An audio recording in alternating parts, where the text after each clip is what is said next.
హిజ్కియా అనే రాజు మరణ పడకలో ఉన్నాడు. దేవుడు ఒక సమాచారం చెప్పాడు ఆయన సేవకుడైన ప్రవక్త ద్వారా, నువ్వు చనిపోతావు, నీ సమయం అయిపోయింది, సిద్ధపడు అని అన్నప్పుడు ఆయన గోడ వైపు తిరిగి ఏడ్చాడని రాసుంది, ప్రార్థన చేశాడని రాసుంది. ఏమని ఏడ్చాడు, ఏమని ప్రార్థన చేశాడని అంటే, అయ్యా నేను యథార్థ హృదయం కలిగి సత్యముతో నీ సన్నిధిలో నేను నడుచుకున్నాను కదా, నీ దృష్టికి అనుకూలంగానే అన్నీ చేశాను కదా, మరి అప్పుడే నేను చనిపోవటం ఏంటి, ఇంత చిన్న వయసులో నేను చనిపోవటం ఏంటి అని ఏడ్చాడు. అంటే ఆయనకు మరణించటం ఇష్టం లేదు ఇప్పుడు. అది తప్పు. హిజ్కియా చేసిన ప్రార్థన కరెక్ట్ కాదు, అలా ప్రార్థన చేయటం తప్పు అని చెప్పుకున్నాం మనం. మరి దేవుడు జవాబు ఇవ్వలేదా హిజ్కియా చేసిన ప్రార్థన కంటే? ఇచ్చాడు, దేవుడు జవాబు ఇచ్చాడు. మరి ఆ ప్రార్థన కరెక్ట్ కాకపోతే దేవుడు ఆన్సర్ ఎలా ఇచ్చాడు, ఎందుకు ఇచ్చాడు అనంటే, కొన్నిసార్లు మనం అడిగింది దేవునికి నచ్చకపోయినా, ఆయనకి ఇష్టం లేకపోయినా, ఆయన బిడ్డల కన్నీటిని చూడలేక మనం అడిగాం కాబట్టి దేవుడు ఆన్సర్ ఇస్తాడు. ఆన్సర్ వచ్చింది కాబట్టి మనం అడిగింది కరెక్టే అని అనుకుంటే పొరపాటు. అందుకే దేవుణ్ణి అడిగే ముందే నేను ఏదైతే అడుగుతున్నానో, ప్రార్థన చేస్తున్నానో, ఇది దేవునికి అనుకూలమా కాదా, దేవునికి నచ్చుద్దా నచ్చదా, ఈ ప్రార్థన ఆయనకు అంగీకారమా కాదా అన్న ఆలోచన చేసి మనం ప్రార్థన చేయటం నేర్చుకోవాలి. ఇది అలవాటు చేసుకోవాలి. అట్లా ప్రార్థన చేయాలంటే ముందు అసలు దేవునికి ఏది ఇష్టమో ఏది ఇష్టం లేదో మనకు ఒక అవగాహన ఉండాలి కదా, ఆయన మనసు ఏంటో మనకి తెలియాలి కదా, ఆయన స్వభావం ఏంటి, ఆయన దేన్ని ఇష్టపడుతున్నాడు, దేన్ని ద్వేషిస్తున్నాడు, ఏం అడిగితే ఆయన సంతోషపడతాడు, ఏం అడిగితే ఆయన నొచ్చుకుంటాడు, బాధపడతాడు, మనకు తెలియాలి కదా. అందుకే దేవుని మనసెరిగి నడుచుకోవటం నేర్చుకోవాలి. భక్తి, దైవభక్తి అనే ఆ మాటకు అర్థం ఏంటి, నిర్వచనం ఏంటి? భక్తి అనే మాటకు నిర్వచనం ఏంటంటే దేవుని మనస్సు అర్థం చేసుకోవటం. ఎవరినైనా మనం సంతోషపెట్టాలంటే వాళ్ళ మనసు ఏంటో మనకు అర్థం అయితేనే కదా వాళ్ళకి ఏం కావాలో, ఏం వద్దో, ఏది నచ్చుద్దో, ఏది నచ్చదో మనకు క్లారిటీ ఉంటే అప్పుడు వాళ్ళని మనం సంతోషపెట్టవచ్చు, వాళ్ళని హ్యాపీగా ఉంచవచ్చు. వాళ్ళకి ఏమి ఇష్టమో ఏమి ఇష్టం లేదో మనకు అర్థం కాలేదనుకోండి, ఎన్ని సంవత్సరాలైనా సరే ఎప్పటికీ మనం వాళ్ళని సంతోషపెట్టలేం. పైగా సంతోషపెట్టకపోగా ఎదురు మన వలన మన అనుకున్న వాళ్ళు బాధపడతారు, నొచ్చుకుంటారు, హర్ట్ అవుతారు. సంతోషపెట్టడం నిజంగా మనకు అవసరం అని అనుకుంటే ఎవరైనా ఏ కాలంలోనైనా తప్పనిసరిగా చేయాల్సిన పని ఏంటంటే మనస్సును అర్థం చేసుకోవాలి. అందుకే దేవుని మనస్సు మనకి తెలియాలి, అదే భక్తి. అది అర్థం కాలేదనుకోండి, ఇక మీకు ఎన్ని ప్రసంగాలు వచ్చినా, ఎంత లోతైన మర్మాలు తెలిసినా, మీరు ఎన్ని గంటల ప్రసంగం చేయగలిగినా, ఎంత బిబ్లికల్ నాలెడ్జ్ ఉన్నా సరే అదంతా వేస్టే. ఎంత అనుభవం ఉన్నా సరే వేస్టే, అవన్నీ వేస్టే. వాటి వలన ఒరిగేదేం లేదు. సో మనం నేర్చుకోవటానికి నిజాయితీగా మనసు పెట్టి ప్రయత్నించాల్సిన విషయం ఏంటంటే దేవుని మనస్సును అర్థం చేసుకోవాలి. దేవుని మనస్సు అర్థం అవ్వాలంటే మనకున్న మార్గం ఏంటి, మనకున్న దారి ఏంటనంటే బైబిల్ చదవటం తప్ప ఇంకొక దారి లేదు. బైబిల్లో రాసుంది దేవుని మనసు ఏంటో, ఆయనకి ఏమి ఇష్టం, ఏమి ఇష్టం లేదు, ఏ పరిస్థితుల్లో, ఏ సందర్భంలో దేవుడు ఎలా స్పందించాడు, ఏ సందర్భంలో దేవుడు ఏం మాట్లాడాడు, ఎప్పుడు సంతోషపడ్డాడు, ఎప్పుడు బాధపడ్డాడు, ఆయన ఏ ఏ సందర్భాల్లో ఎవరెవరిని మెచ్చుకున్నాడు, ఎవరెవరిని దేవుడు ద్వేషించాడు, కోప్పడ్డాడు, ఇవన్నీ బైబిల్లోనే కదా రాసుంటాయి. అందుకే ఆ పరిస్థితులను, ఆ సందర్భాలను, ప్రతి పరిస్థితిని అర్థం చేసుకుంటూ జాగ్రత్తగా, చాలా బాగా అర్థం చేసుకుంటూ ధ్యానించాలి. అప్పుడు దేవుని మనసు అర్థమవుతుంది. దేవుని స్వభావం ఏంటంటే ఆయన ఏం కోరుకుంటాడంటే పరలోకంలో ఉన్న దేవదూతలైనా భూమి మీద ఉన్న మనుషులైనా సరే ఆయన మాటకు ఎదురు చెప్పటం దేవునికి నచ్చదు. ఏదైనా దేవుడు ఒక విషయంలో నిర్ణయం తీసుకున్నాడు, ఆయన డిసైడ్ అయ్యాడు, అది జరగాలని కోరుకుంటాడు. ఆయన ఉద్దేశం ఏదైతే ఉందో ఆయన మనసులో, ఆ ఉద్దేశము కార్యరూపం దాల్చాలి. ఖచ్చితంగా ఆయన అనుకున్నాడు కదా, అది జరగాలి.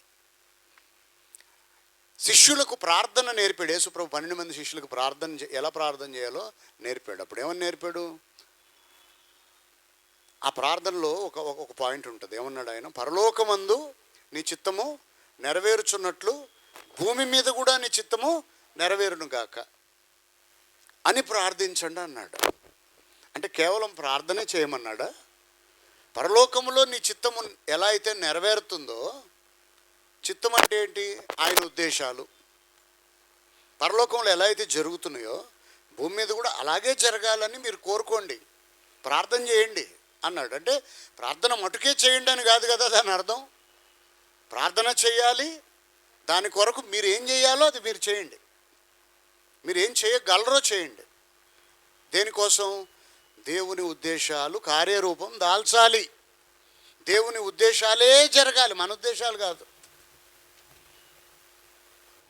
మనం ఏమనుకుంటున్నామో మనం అనుకున్న వల్ల జరగాలి అని కోరుకోవద్దు. ఇది దేవుని చిత్తమా కాదా? ఇది దేవునికి నచ్చదా? ఆయన హ్యాపీగా ఫీల్ అవుతాడా లేదా ఈ విషయం మనం చేస్తే, లేదా ఈ విషయం మనం అడిగితే అని ఆలోచించాలి. చిన్న చిన్న విషయాలు కూడా ఇలా ఆలోచించే నిర్ణయం తీసుకోవాలి. ఆయన హ్యాపీగా ఫీల్ అవ్వనప్పుడు దాని జోలు మనం వెళ్ళకూడదు, ఆ ఊసి ఎత్తకూడదు, వాటి గురించి మనం ఆలోచించకూడదు, వాటిని మనం మాట్లాడొద్దు, అవి మనం చెయ్యొద్దు. అది ప్రాక్టీస్ చేయాలి, సాధన చేయాలి. ఏది సాధన చేయాలి? దేవునికి ఏమి ఇష్టమో అవి అర్థం చేసుకొని అవి మాత్రమే చేయటానికి సాధన చేయాలి. ఆయనకి ఏమి నచ్చదో అది అర్థం చేసుకొని వాటి జోలికి వెళ్లకుండా ఉండటానికి మన మైండ్ని సాధన చేయాలి, ప్రిపేర్ చేయాలి. అన్ని దేవుడికి నచ్చినవే మనిషికి నచ్చుతాయా? ఆయనకు నచ్చనివి కూడా మనకు నచ్చుతాయి కదా చాలాసార్లు.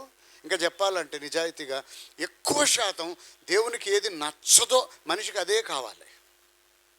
ఆయనకి ఏది గిట్టదో, ఆయన ఏం బాధపడతాడో మనకు అది కావాలి. అర్థం చేసుకొని ఆయనకి ఇష్టం లేనిది నాకు వద్దు, ఆయనకు నచ్చనిది నాకు వద్దు.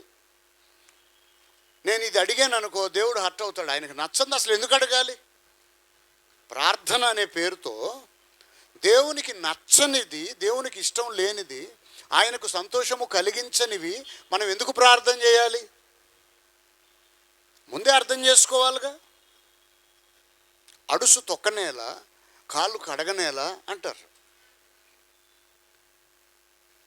ప్రతిసారి మనం అడిగిందల్లా దేవుడు ఇవ్వడు, కానీ కొన్నిసార్లు నువ్వు అడిగింది ఇస్తాడు ఆయన. దాని అర్థం ఏంటంటే ఆయనకి నచ్చింది అని కాదు. ఆయనకు నచ్చకపోయినా సరే కొన్నిసార్లు ఇస్తాడు. ఆయనకి ఇష్టం లేదు, ఇప్పుడు ఇది నీకు ఇవ్వటం ఇష్టం లేదు ఆయనకి, అయినా సరే ఓకే అంటాడు కొన్నిసార్లు ఆయన. అట్లాంటి ఎగ్జాంపుల్స్ ఏమైనా ఉన్నాయా బైబిల్లో అని అంటే ఒక ఎగ్జాంపుల్ చెప్తా. ఇశ్రాయేలు ప్రజలు అరణ్య ప్రయాణంలో ఉన్నారు. దేవుడు వాళ్ళను పరలోకపు ఆహారము, దేవదూతల ఆహారముతో పోషించాడు. ఆ ఆహారము పేరు మన్నా. అది భూమి మీద భూ సంబంధమైన ఆహారం కాదు, దేవదూతల ఆహారం అని ఉంది బైబిల్లో, స్పష్టంగా రాసుంది. ఇంకా రెండో ఆలోచనకు తావులేదు అక్కడ. అంతకంటే శ్రేష్టమైన ఆహారం వీళ్ళకి దొరుకుద్దా? అవకాశం ఉందా? మనం కావాలంటే ఇప్పుడు దొరుకుద్దా? చూద్దామన్నా దొరుకుద్దా? ఎంత అదృష్టం అది, ఎంత భాగ్యం అది. దేవుడు ఎంత ప్రేమించాడు వాళ్ళని. దేవదూతల ఆహారం మనుషులకి ఇచ్చాడు ఆయన. వాళ్ళు ఎంత స్పెషలో కదా దేవునికి. ఆ విలువ వీళ్ళకి అర్థం కాల. దేవుడు ఏమనుకుంటున్నాడు? వీళ్ళు నాకు చాలా స్పెషల్, వీళ్ళు నా సొంతం, నా స్వకీయ ప్రజలని దేవుడు అనుకుంటున్నాడు. అయితే దేవుని వెర్షన్ వీళ్ళకి అర్థం కాలేదు, వీళ్ళకి సరిగా కన్వే అవ్వలేదు. వీళ్ళు దాన్ని సరిగా అర్థం చేసుకోలేదు. దేవుని మనస్సును అర్థం చేసుకోవటంలో ఇజ్రాయేలీలు ఎప్పుడు ఫెయిల్ అయ్యారు.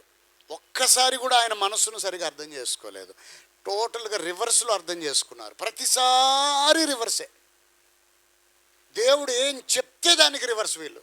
ఆయన ఏది చెబితే దానికి ఆపోజిట్ మార్గంలో వీళ్ళు వెళ్తారు. ఆయన ఏది మాట్లాడితే దానికి రివర్స్లో ఆలోచిస్తారు, రివర్స్లో రెస్పాండ్ అవుతారు. ఇంకెప్పటికీ ఇంతే వీళ్ళు. అందుకే దేవుడు వాళ్ళకు పేరు పెట్టాడు. ఏమని? లోబడ నొల్లని జనులు. వాళ్ళ పేరే అది, లోబడ నొల్లని జనులు. చాలా సందర్భాల్లో దేవుడు అంటాడు, మీరు లోబడ నొల్లని ప్రజలు, నేను మీతో రాను అంటాడు. మీ వెంట రాను, నాకు ఇష్టం లేదు, నాకు మనసు లేదు అంటే అర్థం ఏంటి? వీళ్ళని శత్రువులుగా భావించాడా దేవుడు? వీళ్ళు వద్దు ఆయనకేనంటే దాని అర్థం అది కాదు. ఆయన అసహనాన్ని, ఆయన మనసులో ఉన్నటువంటి బాధను వ్యక్తం చేస్తున్నాడు, ఎక్స్ప్రెస్ చేస్తున్నాడు. ఎందుకు ఇలా చేస్తారు మీరు ఊరికే అని. సరే, ఈ సందర్భంగా ఒకనాడు వీళ్ళకి విసుకొచ్చింది. ఏంటి మోషే, మాకు ఈ దరిద్రం ఏంటి? ఇక ఎప్పుడు రోజు ఇదే ఆహారమా, రోజు ఇదే తిండా, ఎప్పుడు చూసినా మన్నా మన్నా మన్నా, ఇంకో తిండి లేదా మాకు, ఇంకో ఆప్షన్ లేదా? ఈజిప్టులో ఉన్నప్పుడే బెటర్ కదా, ఏవేవో రకరకాల ఫుడ్ తినేవాళ్ళం. ఏంటి మాకు దరిద్రం, రోజు మన్నాయే తినాలా? బోరు కొట్టేసింది మాకు, మాకు మాంసం కావాలన్నారు. మాకు మాంసం కావాలి. దేవుడు ఏది ఇచ్చినా మనకి శ్రేష్టమైనది ఇస్తాడు. మనిషికున్న స్వాభావికమైనటువంటి ఒక నైజం, బుద్ధి ఏంటో తెలుసా? దేవుడిచ్చిన వాటి విలువ మనిషికి తెలియదు. వాళ్ళంతే, అందుబాటులో ఉంది కదా, రోజు తింటున్నారు కదా, పరలోకానికి వెళ్తారా? వీళ్ళేమన్నా వెళ్ళి చూసి వస్తారా? అక్కడ దేవదూతల్ని, వాళ్ళ ఆహారం వీళ్ళు చూడగలరా? దేవుడిచ్చాడు. అర్హత లేదు, అవకాశమే లేదు, ఇచ్చాడు కదా, విలువ తెలియట్లేదు వీళ్ళకి. వెక్కసం అయిపోయింది. ఏమైపోయింది? వెక్కసం అయిపోయింది, ఎక్కువ అయిపోయింది. వీళ్ళకి ఏం అర్థం అవ్వలేదు చెప్పండి? ఇంతకీ ఇశ్రాయేలీయులకి దేవుని మనసు అర్థం అవ్వలేదు. అలా అని దేవుడు అంటే ఎవరో వీళ్ళకి తెలియదా? దేవుని పరిచయం లేదా? ఇప్పుడు ఆయన ఏంటి, ఆయనకి ఏం కావాలి, ఆయన ఎటువంటి వాడు అనేది వీళ్ళకి అర్థమయ్యే ఛాన్స్ లేదా? వీళ్ళు అర్థం చేసుకునే వీలు లేదా? అడుగడుగున ఆయన స్వభావం ఏంటో తెలియచేస్తూనే వచ్చాడు ఆయన కదా, రిపీటెడ్గా చేశాడు ఆ పని. ఆయన స్వభావం ఏంటి, ఆయన క్యారెక్టర్ ఏంటో, ఆయన మనసు ఏంటో అడుగడుగున ఆయన చెప్పాలని ప్రయత్నం చేస్తూనే ఉన్నాడు. కానీ వీళ్ళకి ఎక్కలేదు. ఏమన్నారు తెలుసా? మాకు మాంసం కావాలన్నారు. ఇప్పుడు చెప్పండి, వాళ్ళు అడిగింది దేవుడు వాళ్ళకి ఇచ్చాడా, ఇవ్వలేదా? అక్కడ ఇచ్చాడు కదా, మాంసం ఇచ్చాడు కదా. కానీ బైబిల్లో రాసింది, వారు కోరినది ఆయన వారికి ఇచ్చెను, అయినను వారి ప్రాణములకు క్షీణత కలుగజేసెను అని రాసుంటుంది. వాళ్ళు అడిగారు కాబట్టి ఇచ్చాడు దేవుడు. ఎందుకు ఇచ్చాడు? ఆయన చిత్తము కాబట్టి ఇవ్వలేదు, వాళ్ళు అడిగారు కాబట్టి ఇచ్చాడు. కానీ దేవుడు వాళ్ళ ప్రాణములకు క్షీణత కలుగజేశాడని రాసుంది.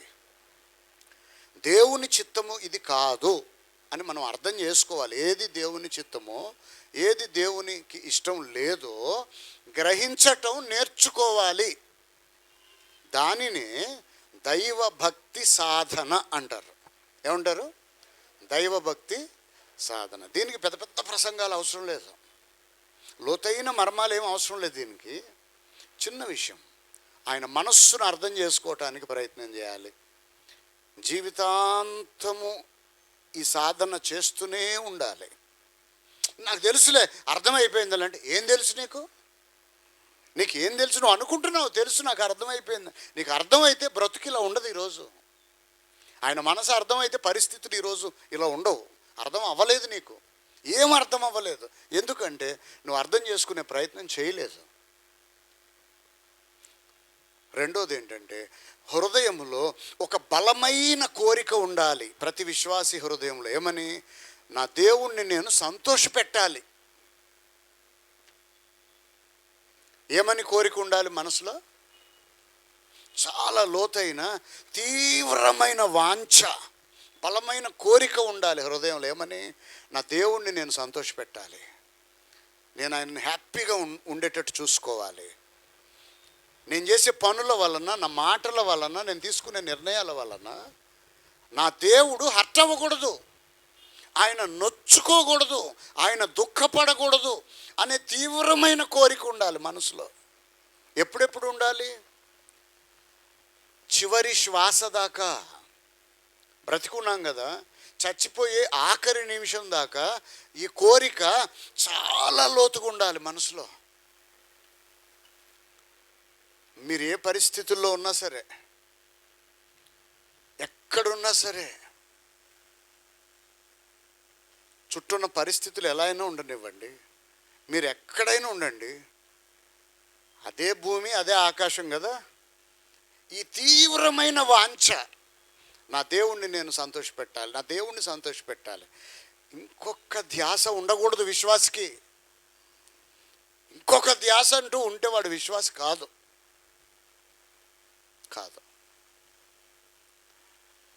సో దేవుని చిత్తములో లేకపోయినా కూడా దేవుడు ఇస్తాడు ఆన్సర్ అనేది మీకు అర్థమైంది కదా. మాంసము ఇప్పుడు వీళ్ళకి ఇవ్వటం దేవుని ఉద్దేశం కాదు, ఆయన ప్రోగ్రాంలో లేదు. కానీ వీళ్ళు ఏడిచి గోల పెడితే, ప్రార్థన చేస్తే, గొనిగితే దేవుడు సరే అని ఇచ్చాడు. కానీ హ్యాపీగా ఇచ్చాడా, ఇష్టంగా ఇచ్చాడా? ఇవ్వలేదు. వీళ్ళ ఏడుపు చూడలేక ఇచ్చాడు ఆయన. ఇక్కడ కూడా అదే జరిగింది. 2వ రాజులు 20లో హిజ్కియా ప్రార్థన చేశాడు గోడ వైపు తిరిగి. దేవుడు ఏం చెప్పాడు? హిజ్కియాకి ఏమన్నాడు దేవుడు? నా కుమారుడా, నువ్వు చనిపోతావు ఈరోజు, లేదా రేపు, లేదా ఎల్లుండి.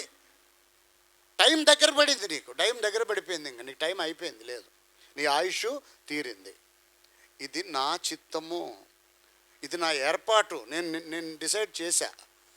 వచ్చేయి, ఇంక నా దగ్గరికి వచ్చేయి, మన ఇంటికి వచ్చేయి, సిద్ధపడు అన్నాడు కదా దేవుడు. ఇక్కడ దేవుని చిత్తం క్లియర్గా అర్థం అవుతుందా, అర్థం కావట్లేదా మనకి? ఇప్పుడు ఆయన మనసులోని ఉద్దేశం అది చెప్పేశాడా, చెప్పలేదా? ఇప్పుడు హిజ్కియా ఇంకా జీవించి ఉండటం దేవుని చిత్తమా? కాదు కదా. మరి ఏంటి దేవుని చిత్తం? ఇప్పుడు హిజ్కియా చనిపోవటం దేవుని చిత్తం కదా. అదే కదా యెషయా ప్రవక్త చెప్పాడు. మరి ఇది దేవుని చిత్తం ఏంటి అనేది ఒక క్లారిటీ మనకు వచ్చాక దానికి ఎగెన్స్ట్గా మళ్ళీ దేవుడిని అడగొచ్చాం మనం. ఒకసారి దేవుడు ఇది నా నిర్ణయం, ఇది నా తీర్మానం అని ఒకసారి దేవుడు చెప్పినాక క్లియర్గా, దానికి వ్యతిరేక దశలో మనం దేవుడిని అడగొచ్చా అంటున్నా. అడగొచ్చా, ప్రార్థన చేయొచ్చా అట్లా? ఇప్పుడు హిజ్కియా చేసిన ప్రార్థన అదే, దేవునికి విరోధంగా ప్రార్థన చేశాడు. ఆయన చిత్తానికి వ్యతిరేక దశలో ప్రార్థన చేసి, దేవుడేమో వచ్చేయి నువ్వు చనిపోతావు అని దేవుడు చెప్తే, ఈయనేమని ప్రార్థన చేస్తున్నాడు? అప్పుడే చచ్చిపోవాలా? నేను నీతిగా లేనా, భక్తిగా లేనా, యథార్థంగా సత్యమును అనుసరించి బ్రతకలేదా అని గోడ వైపు తిరిగి ఏడుస్తూ ప్రార్థన చేశాడు. సరే దేవుడు అన్నాడు, సరేలే ఏడుస్తున్నావు కదా, ప్రార్థన చేసావు కదా, నేను చెప్పింది నీకు ఎక్కట్లా, నీ బుర్ర ఉంది కదా, పిచ్చి బుర్ర, పిచ్చి తలకాయ ఉంది కదా, మట్టి బుర్ర, నేను చెప్పింది నీకు ఎక్కట్లేదు, ఆ మెచ్యూరిటీ లేదు, నీకు అర్థం అవ్వట్లా. మరణము అని అంటే అదేదో శాపం అనుకుంటున్నాడు, మరణం అంటే అదేదో శిక్ష అని అనుకుంటున్నాడు. ఈ కాలంలో కూడా క్రైస్తవ సమాజంలో ఎక్కువ మంది అలాగే అనుకుంటున్నారా లేదా? మరణం అంటే అదేదో శిక్ష, దేవుడు ఏదో అన్యాయం చేసేస్తున్నాడు, జరగకూడదు ఏదో జరిగిపోతుంది నా లైఫ్లో అనే కదా బాధపడుతున్నారు. కానీ మరణం అనేది ఎంత గొప్ప ఆశీర్వాదమో. దేవుడు మానవ జాతికి ఇచ్చే ఆశీర్వాదాలలో చాలా గొప్ప ఆశీర్వాదం మొదటిది రక్షణ అయితే, రెండో ఆశీర్వాదం మరణం, ఈ దేహ విమోచన. నిత్యత్వంలోనికి దేవుడు ప్రవేశించి మనం వెళ్ళటానికి దేవుడు పిలుచుకుంటున్నాడు మరణము ద్వారా. అది ఎంత గొప్ప భాగ్యం అండి. దేని కొరకు ఈ భక్తి, దేనికోసం ఈ ప్రార్థనలు, ఉపవాసాలు, పాటలు, ఇవన్నీ దేనికోసం చేస్తున్నాం మనం? యథార్థత, నమ్మకత్వము, ఇవన్నీ దేనికి? భక్తి అంతా దేనికి చెప్పండి? ఆయనను చేరుకోవాలనే కదా, ఆయనను కలుసుకోవాలనే కదా. మరి దేవుడు అక్కడికే కదా పిలుస్తున్నాడు. వచ్చేయి నా దగ్గరికి వచ్చేయని అంటే అది సంతోషపడే విషయమా, ఏడ్చే విషయమా? అందులో భయపడటానికి ఏముంది? దేవుని ప్రజలు 2 ప్రార్థనలు చేయకూడదు. ఒకటి, అయ్యా నేను చాలా అలసిపోయాను, విసిగిపోయా, కష్టాలు ఎక్కువైపోయినాయి, శ్రమలు ఎక్కువైపోయినాయి, అవమానాలు ఎక్కువైనాయి, అప్పులు ఎక్కువైపోయినాయి, నన్ను ఎవరు అర్థం చేసుకోవట్లేదు, నాకు బ్రతకాలని లేదు, నన్ను తీసుకో, ఇక నన్ను తీసుకో అని చాలామంది ప్రార్థన చేస్తూ ఉంటారు. నన్ను తీసుకోవా, ఇంక నన్ను తీసుకో, నాకు బ్రతకాలని లేదు, నన్ను తీసుకో. ఆ ప్రార్థన దేవుని బిడ్డలు ఎప్పుడు చేయకూడదు. అంటే నువ్వు చెప్పాలా? దేవుడు ఎప్పుడు తీసుకోవాలో నువ్వు చెప్తావా దేవుడికి? ఆయనకి తెలీదా? కాబట్టి ఆ ప్రార్థన ఎన్నడూ చేయొద్దు. అయ్యా నన్ను తీసుకో అని అనొద్దు. రెండవది చేయకూడని ప్రార్థన ఏంటంటే, ఇంకొంతకాలం బ్రతుకుతా, నన్ను ఉంచు, ఇంకొంతకాలం బ్రతుకుతా, నేను అప్పుడే చచ్చిపోను, నన్ను ఉంచు అని కూడా అడగొద్దు. ఇంకా ఉంటాను, ఇక్కడే ఉంటాను అని అడగొద్దు. నన్ను తీసుకెళ్ళిపో అని కూడా అనొద్దు. ఈ రెండు అడగొద్దు. ఎప్పుడు ఉంచాలో, ఎంతకాలం ఉంచాలో ఆయనకి తెలుసు, ఎప్పుడు తీసుకెళ్లాలో ఆయనకి తెలుసు. జస్ట్ ఒబే, ఆయనకు లోబడు, సరెండర్ అయిపో దేవునికి. ఆయన మాటను గౌరవించడం ఒక్కటి నేర్చుకుంటే చాలు, ఆయన మనసు అర్థం చేసుకుంటే చాలు. దేవుడు అన్ని కాలాలలో ఇదే ఆశపడ్డాడు, ఆయన మనసు అర్థం చేసుకోవాలి మనుషులని ఎదురు చూశాడు ఆయన. కానీ చాలా అరుదుగా దొరికింది ఆ అవకాశం దేవునికి మనుషుల విషయంలో. చాలామంది భక్తులు ఉన్నారు బైబిల్లో, బహు కొద్ది మంది దేవుని మనస్సును అర్థం చేసుకున్నారు. అందరూ అర్థం చేసుకోలేదు. దేవుడు అన్ని కాలాలలో, తరాలు మారిపోయిన, సంవత్సరాలు, వేల సంవత్సరాలు మారిపోయినా మర్చిపోలేని, ఆయన పదే పదే కలవరించేసి మురిసిపోయి మురిపెంగా మనసారా నోరారా పలుక్కునే పేరేంటి బైబిల్లో? King David. ఊరికూరికే ప్రస్తావిస్తాడు, ఊరికూరికే తలుచుకుంటాడు, ఊరికూరికే జ్ఞాపకం చేసుకుంటాడు. ఏ సందర్భం వచ్చినా నా సేవకుడైన దావీదు.